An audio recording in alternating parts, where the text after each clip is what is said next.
Hello, ladies and gentlemen, seekers. This is Greg with Demonosophy and Beyond.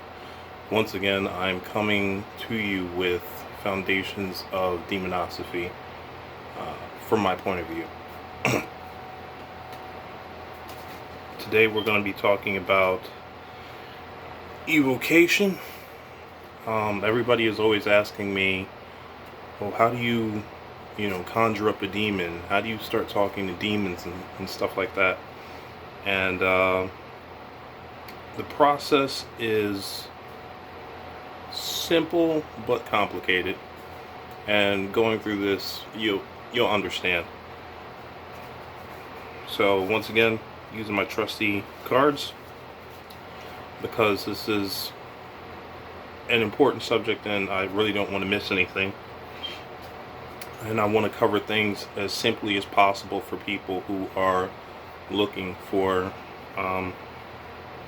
answers on how to get demons to come to them. So when it comes to evocation, I look at it like inviting over a dinner guest. This is a person that you're going to want to come to an intimate space. This is a person that you are seeking to be friendly with. This is a person that you want to make a good first impression with. That is how you should see an evocation. You want to prepare what they like with the dinner guest. You don't threaten your guest. And when they come over, you get to know that person.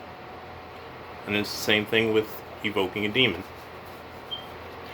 Now, when it comes to preparation, you want to create a space for the evocation. And the space doesn't have to be big. It just has to be a space that is dedicated to the magic. It doesn't have to be fancy. And one thing is that you need only provide what you can. There's a lot of people out there, they read these grimoires, they see these elaborate rituals, they hear what other people are saying, or they see what they're doing. And the truth is that you don't have to go all out in order to get a demon to come to you. It's all about intent, and it's also about being genuine. And when you put yourself into your magic, that is really what's going to make it work. A lot of people, when they ask about what they need on their altar or how to make the altar, it's really very simple. For people who don't have a lot of space, or they can't go and be elaborate because they live in a home where people may look down upon their work, you can get just a small box,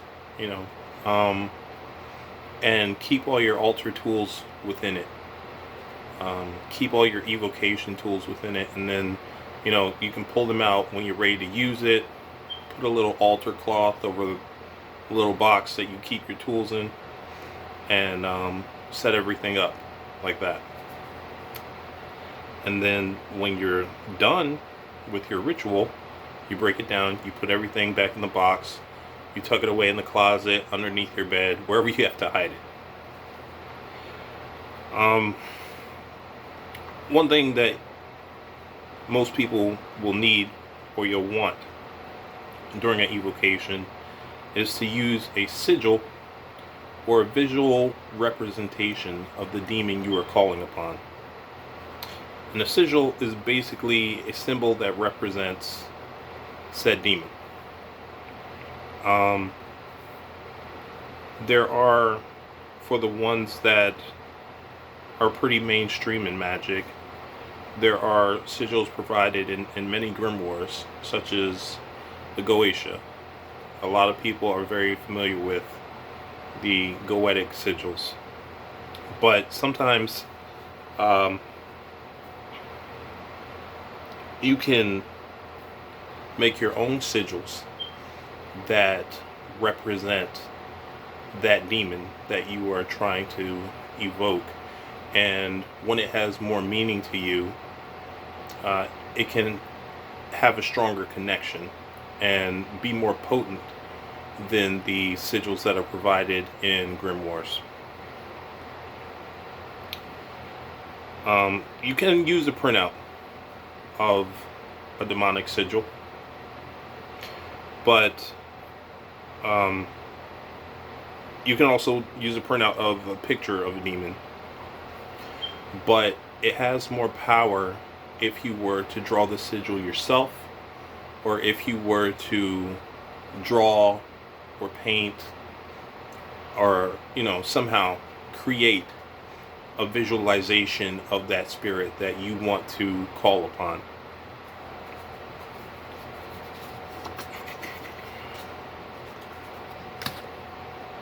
On your altar during an evocation, I personally feel like it's good to have the 4 elements. I've read in some grimoires that when you have the 4 elements during a ritual of evocation, they are the ingredients to open up a portal or thin the veil so that you are able to come in contact with the spirit that you are trying to evoke. So, to represent fire, I use candles. Now, the candles can be a color that is attributed to the spirit, but if you don't have a certain color candle, either white or black do good as defaults. For air, you want to use incense, and you want to look up what kind of incense the spirit that you are evoking may like. If you can't find that incense, then as a default, I usually use like dragon blood. Sometimes I use myrrh or frankincense as a default. For earth, you want to get soil, and usually I recommend soil that is in your yard, because it has ties to you. Your energy has soaked into it if you've lived there for a while. It's just personal, so that also ties you to the spirit and the ritual that you are doing. If the spirit has to deal with death, then you might want to use soil from a graveyard. It's all up to you. And for the element of water, you want to use water. However, this can be substituted with a drink that the spirit may prefer. If you find out that the spirit does like wine, like juice, something like that, then you can substitute the water with that specific drink. However, if you don't have access to said drink, water will do. Another thing that you want to do is you want to go with your instincts when you're creating this altar of evocation to a certain spirit. You want to add items that you think may be attributed to the spirit or that the spirit will like, and it is good if those items also have a meaning to you. That way it connects you to the spirit. When you are doing the evocation, the words in a grimoire are good, but sometimes you have words that you don't know what the meaning is. You don't want to read anything out of a grimoire that you don't understand. And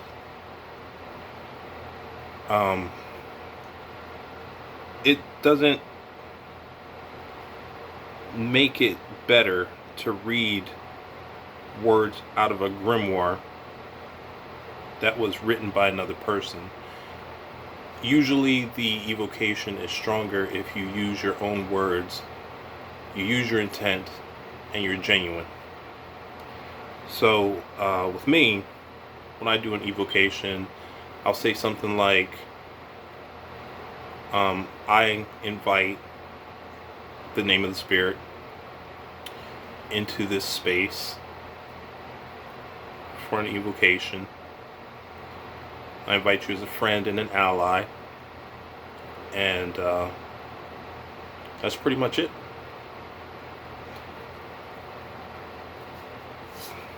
Let's see. One thing you never want to do is use angelic or holy names to coerce a spirit. This is very important to remember, because one grimoire that I read that was on demonic evocation says that it is better to have a willing participant than a bitter worker. It was something like that. And the point is that if you invite a spirit over and you get a spirit that wants to work with you, that feels like it's safe and it's not threatened, it will work more efficiently for you. Now, if you were to use the angelic or quote-unquote holy names to coerce the spirit may do what you want, but you may have also made an enemy, so that when it's done doing what you wanted it to do, it may come back for revenge. Or it may give you what you want, but not in the way that you want. It may screw things up for you. And you know how people say, be careful what you wish for? It may definitely give you what you wish for, but in a way that is harmful to you. Now, once the spirit comes along, you want to get to know your guest, and your guest is going to want to get to know you. Personally, with me, when I initially meet a spirit, they've done scans on me, and by saying a scan, it'll be like I feel the energy in the room. Then the energy will start to touch me, and it may envelop me, going from my right side to my left side, or it may start with my head and then trickle down to the rest of my body. That is just, in my experience, the demon trying to get to know you. There is a good chance that they already do know a lot about you, because once you set your mind to looking for them, they kind of know. So they may have observed you before, and the reason they decide to come is because, they find you worthy of their attention. When this spirit comes, you want to just relax. Now, some spirits may cause you to feel fear, and if you start to feel that, just shove that down and realize that the spirit is not here to harm you. It is here to help you and get to know you, and you want to get to know it. And slowly, once you come to that realization all over again, then your fear will dissipate. One of the things that you want to do is, when this demon starts scanning you, or if you feel the energy of the demon in the room, get to know how that energy feels. Is it like heat? Is it like electricity when it goes to scan you? Does it go from right to left, or left to right, from the head down, or from the toes up? Make a note of that, because that's going to be the signature of the spirit. That's how you know you're dealing with that specific spirit. If you are able to hear that spirit, ask important questions, but don't make small talk. Don't, ask about how it feels about the weather or something like that. When you are initially dealing with a demon, you want to get down to the nitty gritty. Like, you want to ask things that prove that it is that type of spirit. And then you also want to ask for what you want. Now, later on, when you have a better relationship with the spirit, then you may be able to, chat with that spirit depending upon its personality, and just talk about things that may be mundane to us. If you don't sense anything, still ask for what you want. When people begin evoking spirits, a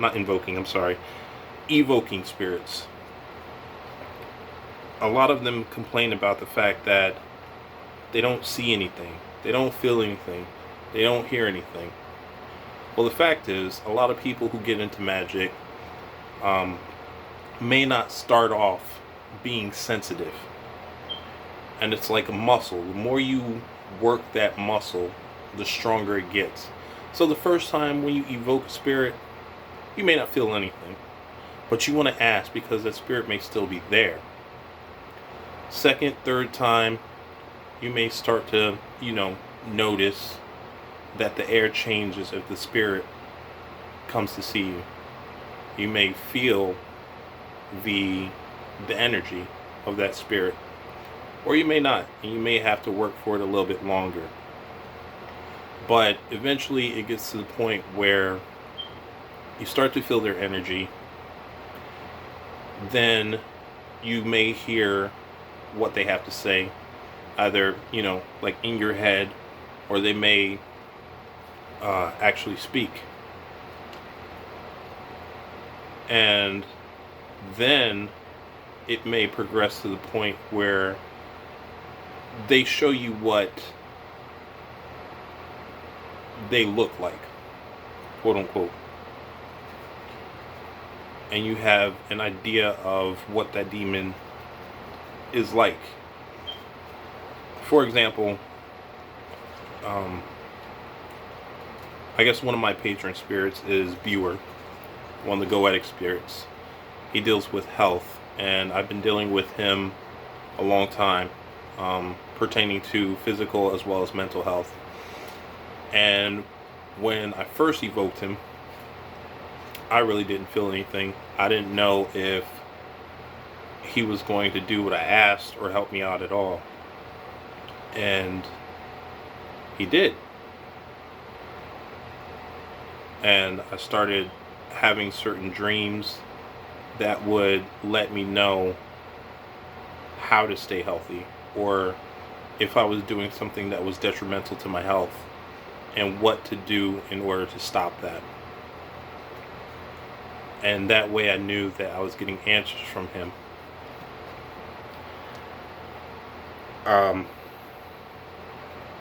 Then I started feeling his presence when I would evoke him again.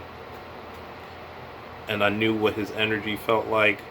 I knew that he wanted to work with me, because when I would ask for things, his energy would stay there. And that's one thing that a lot of people don't understand. Demons, I'm pretty sure, are pretty busy. So, like when they come, if they don't want to work with you, they're going to just leave. If they do work with you, they're going to stay, hear what you have to say, and they're going to go about doing that. You don't really have to dismiss them. I personally feel like it's insulting, because they know when to leave. They know when the conversation is over. They know when the ritual is over. And they have other things to do. And so they're not going to just sit idly by and, twiddle their thumbs. So what was I saying? Oh yeah, progressive. So, I started feeling his energy. And then eventually I started to, he showed me what he looked like. And it wasn't the monstrous being that was in the Goetic grimoires. He showed me a vision of himself in human form as a bald man with a big beard, almost a biblical image. He was carrying a staff and leaning on it, but you could tell that he didn't need to lean on that staff for support. Maybe he just liked it or whatever. He kind of reminded me of an old school wizard or sorcerer, which isn't surprising at all. So, anyway, my advice to you is, if you don't feel anything, continue with the ritual. Complete the ritual. Don't stop. Finish it. Don't worry about it. Ask for what you need to ask for. And then wait for it to come about. Alright, so you've done the evocation. You've asked the spirit for what you want. Everything's done. Spirit leaves. What do you do afterwards? Well, if you get what you asked for, you want to let others know about what the spirit has done for you. A lot of people think that demonic spirits are negative beings that cause chaos, that only cause harm, that only hate you. And what you want to do is you want to tell people that this is not the truth. I conjured so-and-so spirit. The spirit did something for me that was positive. I'm a better person for it now. However, when you do tell people these things, you want to use discretion. You don't want to tell somebody that is obviously against demonic evocation. Like if you tell a Christian such things, like they're gonna, tell you the usual stuff. That's wrong. Maybe you're going to hell for doing this, or that demons are the enemy and they hate you, yada yada yada. Continue to work with that spirit and build a strong relationship. If you know that this spirit is going to help you out with things, then you want to continue to build on that relationship, continue to build that trust, continue to get to know more about that spirit and understand the other things that that spirit has to offer. As I've said before, demons work as very good teachers. They're not genies. They may open up opportunities for you, but the whole point of working with them is to become a better person, a more efficient person, somebody who works well and who grows and can do things for themselves. And that is what demonkind wants for you. At least the ones that are willing to work with human beings. When the relationship is strong enough, you won't require a ritual to contact the spirit. This is one of the things that really isn't told to people who are new to magic. When you develop a relationship and you develop a certain level of power, you don't have to do spells anymore. These spirits they will be with you constantly. I've been told by demons that they're around me constantly. And they listen to what you have to say. They listen to what you want. And if they care about you enough and you've built a relationship with these spirits, then they'll just give you what you want. They won't ask anything from you. And there have been many times when it's just, I speak about something, and it may not even be something serious, and it'll just come about. Maybe in a day or two, maybe immediately. I didn't have to do a spell for that. I didn't have to do a ritual. I didn't have to conjure a demon and say, hey, I want this. It just happens. Another thing is, when you get good enough with that spirit, you can just call upon that spirit. And depending upon their personality and how well they like you, they'll come. I've had spirits come instantly. And, you feel their energy, just like during that ritual. So you know they're there. You have a conversation with them about what you need or whatever, and then they give it to you. Now, even though I've made this seem simple, it really isn't. I stress the fact that you need to do your research on the spirits that you're looking up. And not everybody is going to be able to deal with these spirits. One, because initially the energy may be overwhelming, may be too much for some people. Two, some people may not be able to get out their heads that demons are the enemy.